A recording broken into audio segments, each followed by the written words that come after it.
May DIY bouquet. So, ito yung ating mga kakailanganin. Ito yung mga tira-tinang bulaklak na dating pagbigay sa kanila. Bale, tinanggal ko lang isa-isa. Tapos yan yung biscuit na pwede natin ilagay. It's Oreo. Tapos meron pa isang dewberry ba yan? Basta.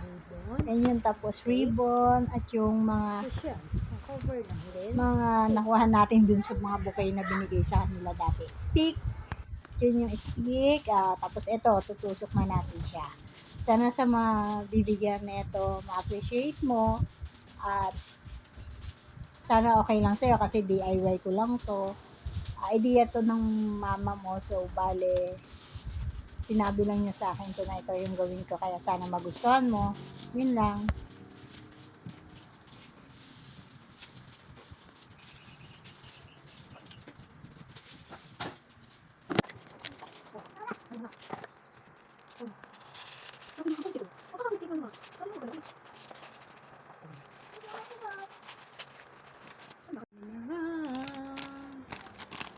Okay na siya.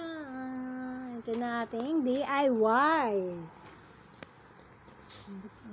bouquet.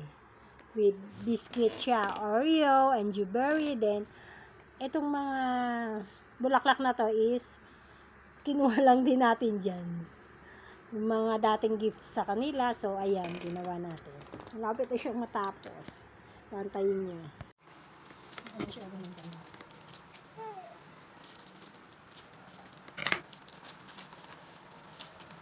Dahil mahal ang pagpapagawa, DIY nyo lang. Abot kaya pa. No, Ryan! Eto na, natapos din. Eto na yung aming DIY bouquet. Sa tingin nyo, ano masasabi ninyo? Pasado na ba? Okay na ba? At sana sa mabibigyan nito, sana magustuhan mo, na kahit gawa ko lang, sana napasaya ka namin, kahit sa simpleng regalo. Para sa ito, Ate Maika, congrats. With honor at sana mas pagbutihan mo pa yung pag-aaral para sa future mo. So, yun lang. Bye-bye. Ang aking DIY bouquet, medyo hindi lang maganda yung pagkakari din. Pero okay lang. Pwede na rin.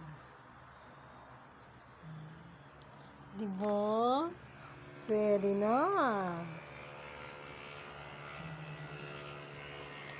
Pabulaklak pa yan.